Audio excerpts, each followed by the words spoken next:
గురుమధ్యే స్థితం విశ్వం విశ్వమధ్యే స్థితౌ గురుర్విశ్వం న చాన్యోస్తి తస్మై శ్రీ సాయి గురవే నమః. జీవన సత్యం సాయితత్వం కార్యక్రమానికి సాయి భక్తులందరికీ కూడా స్వాగతం. మరి అక్కడ వచ్చిన వాళ్ళంతా ఏమీ మహాత్ములు కాదు కదా, సహజంగా మానవ జీవనంలో ఉండేటువంటి వాళ్ళే. అందులో కుశాభవు గురువుని పీడిస్తాడు. నాకు ఆ మారణ విద్య నేర్పించాను, ఆ బ్రహ్మ విద్య అడిపోయిందో ఈ పనికిమాలిన విద్యలని కావాలి. ఆ గురువు పరమ సాత్వికుడు. హిమాలయాలకు పోతూ నేను కాదులే, నువ్వు సాయిబాబాని ఆశ్రయించు, వారు చెప్తారని చెప్పారు. సాయిబాబా దగ్గరకు వస్తాడు ఈ కడియాలు గిడియాలు వేసుకుని. ఈ మంత్రాలు తంత్రాలు అవన్నీ అయ్యేగా, ఇప్పుడు ప్రపంచంలో చాలా వెళ్తున్నాయి కూడా అవే. తంత్రం మహాప్రమాదం, మనసులు ఎలా పాడైపోయినాయి చూడండి. ఏం పని నీకు తంత్రంతో? ఏం నేర్చుకుంటే మాత్రం నువ్వు పొందిదే ఉంది ఇక్కడ. ఆ తంత్రాలు గింత్రాలు కడియాలు గిడియాలు వేసుకుని వస్తాడు సాయిబాబా దగ్గరికి. నడువు బయటకని చెప్తారు సాయిబాబా.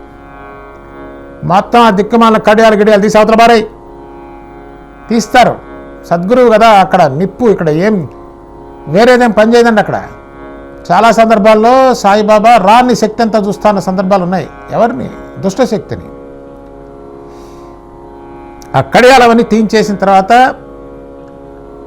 బాబా దగ్గర ఆయన చెప్తారు, బాబా నీవు ఒకసారి 2 సార్లు కాదు 108 సార్లు గురు చరిత్ర చదువు. అసలు నీ గురువు దగ్గర ఉండటమే తెలీదు. ఎంత వినయ విధేయతలతో భయభక్తులతో మొత్తం అర్పించి నీకంటూ ఒక ఆలోచన, ఒక ఏ రకమైనటువంటి జయం ఉంటానికి వీల్లేదు. ఎందుకని సర్వం గురువు పరం గానించావు. గురువు ఎలా నడిపిస్తే అది దివ్యం అనే భావంలో ఉండవలసిన వాడు శిష్యుడు ఆ గురువుని బట్టి పీడిస్తున్నాడంటే 108 సార్లు గురు చరిత్ర పారాయణ చేయించాడు కుశాభవు చేత. తర్వాత అనుమతించారు, తర్వాత ఆశీర్వదించారు. తర్వాత ఎంత కాదనుకున్న పాత గుణాలు పోవండి. తర్వాత ఇతనికి ఏదో రావాలి, ఏదో చేయాలని ఒక ఇది ఉండేది. సాయిబాబాకి ఎంత అండి ఇవన్నీ కూడా. బాబా చెప్తారు, అంతా అయిపోయిన తర్వాత అతని మనసులో కోరికను మాత్రం కష్టపెట్టడం, దానివల్ల ప్రమాదం లేదండి. అప్పుడు చెప్తారు, ఒక అభయాన్ని ఇస్తారు సాయిబాబా. ఏమనంటే, కుశాభవు నీకు వీటి మీద మోజు ఎక్కువ కదా, నీవు ఎప్పుడు తలుచుకుంటే అప్పుడు నన్ను తలుచుకొని ఇట్లా చేతిలోకి సిద్ధి ధునిలో విభూతి నీ చేతిలోకి వస్తుందని చెప్పారు. దీన్ని చూసినట్టుగా మన బివి నరసింహస్వామి గారు కూడా సర్టిఫై చేస్తారు. అవన్నీ చాలా చిన్నవండి, చాలా పెద్ద విషయాలు కాదు. గురువు అనుగ్రహిస్తే నీకు ఒక అద్భుతమైన, అసలు నువ్వు ఎక్కడుంటావా, నీకేమిటం ఏంటి, అసలు నువ్వు ఇచ్చే స్థితిలో ఉంటావు. అసలు నువ్వు ఉండవబ్బా, ఆ స్థితి మనం ఊహించలేం. మనం ఎన్ని అనుకున్నా కూడా అది తప్పే. అక్కడ వదిలిపెట్టడమే. Free bird, that's all. అటువంటి గురు చరిత్ర చదివాడు సాఠే. ఎన్నాళ్ళు? వారం. చదివిన తర్వాత చాలా ఆనందపడతాడు. ఏమైంది అంటే, సాయిబాబా వారం చదివిన తర్వాత సాఠే స్వప్నంలో దర్శనమిచ్చి సాఠేకి ఈ గురు చరిత్ర యొక్క వివరణ చేస్తున్నట్టుగా అతను కలగంటాడు.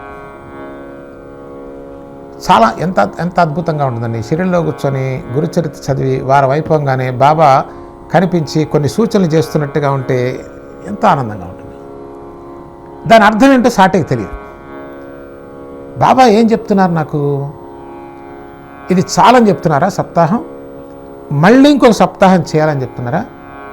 ఎట్లా? తను వెళ్ళి ధైర్యంగా అడగలేడు. దీన్ని బట్టి మీకు అర్థమవుతుంది అక్కడ ఉన్నటువంటి పరిస్థితి ఎలా ఉంది. గురువు దగ్గర ఎంత వినయ విధేయత భయభక్తులతో ఉండాలి. గురువు ఎదురుగుండా వెళ్ళి నిలబట్టమే. అటువంటి పరిస్థితిలో చూశాడు కాకాసాహెబ్ దీక్షిత్. సాయిబాబాకి అత్యంత ప్రియభక్తుడు. సాయిబాబా కూడా చాలా ఇష్టం కాకాసాహెబ్ దీక్షిత్ అని. ఆయన రిక్వెస్ట్ చేశాడు, ఏమండి నాకు ఇట్లా రాత్రి స్వప్నం వచ్చింది, సాయిబాబా కనిపించారు, ఆయన ఏదో చెప్తున్నాను నాకు అర్థం కాలేదు, నేను ఈ సప్తాహం చాలా, మరి ఇంకొక సప్తాహం చేయాలో నాకు తెలియట్లేదు, నా తరఫున కాస్త మీరు అడగరు? దానికేముంది, అడుగుదాం అని వెళ్ళారు ఇద్దరు కలిసి. సమయం చూసుకున్నాడు కాకాసాహెబ్ దీక్షిత్. అప్పుడు చెప్పాడు, సాఠే అమాయక భక్తుడు, ఇక్కడ తెలివితేటలు పనికిరావండి భక్తులు. తెలివితేటలు పక్కన పెట్టాలి. ఎంత అంటే బోలా బాల లౌక్యం ఆధ్యాత్మికంలో అత్యంత ప్రమాదం. చాలామంది అడిగారు కూడా, ఇంత లౌక్యం పోతే లౌక్యం లేకపోతే ఎట్లాగే ఆ లోకంలో, అంతే కదా. లోకానికి లౌక్యం కావాలండి. అంటే కంత్రితనం ఉన్నది ఒకటైతే వేరే మాట చెప్పి పని చేయించురావటం, అది లోకంలో. కానీ అది పనికిరాదు ఆధ్యాత్మికంలో. అస్సలు లౌక్యమే ఉండకూడదు. అదొక క్వాలిఫికేషన్. ఉన్నది మాట్లాడగలగాలి, ఉన్నది ఎందుకంటే లోపల లోడ్ ఉండదు, లోపల స్టోరేజ్ ఏమి ఉండకూడదు, మొత్తం ఎంటీ. ఇతను చాలా అమాయక భక్తుడు.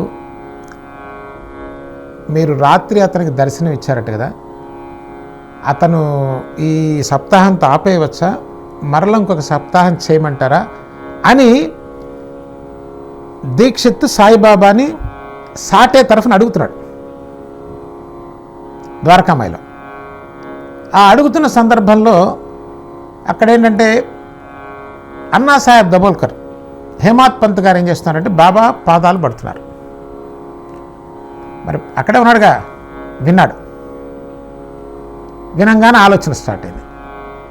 అయ్యో ఏమిటి నా బ్రతుకు, మన సాటేకేమో వారం చదవంగానే సాయిబాబా కల్లో కనిపించారా అని ఈ మధ్యలో సంభాషణ జరుగుతుంది. ఇతర ఆలోచన స్టార్ట్ అయింది. అప్పుడు బాబా దీక్షిత్కి చెప్తున్నారు, ఈయన అడిగారు కదా ఒక సప్తాహం చాలా ఆపేయచ్చా అని, మరొక సప్తాహం చేయమను అని చెప్పారు. అక్కడితో ఆ కథ అయింది. ఇక్కడ హేమాత్ పంత్ గారి హృదయంలో ఆందోళనపు ఈ కంపారిజన్తో కూడిన అలలు లేచాయి. అంటే బాధాతప్తమైనటువంటి ఆలోచన. ఏమిటిది? సాటే వచ్చి వారం రోజులు కాలేదు, వారం రోజులు పారాయణ చేయంగానే సాయిబాబా దర్శనం ఇవ్వటం, సాయిబాబా సూచనలు ఇవ్వటం, సాయిబాబా సహాయం చేయటం. నేను 40 ఏళ్ళ నుంచి పారాయణ చేస్తున్నా, నాకేమీ దిక్కుమొక్కు లేదు ఇంతవరకు. ఇదంతా మనలాగా లేదు, మనం ఇమ్మీడియట్గా అనుకుంటాం. చూడండి, మరిన్ని వివరాలు వచ్చే కార్యక్రమంలో తెలుసుకుందాం. సద్గురు సాయినాథ్ మహారాజ్.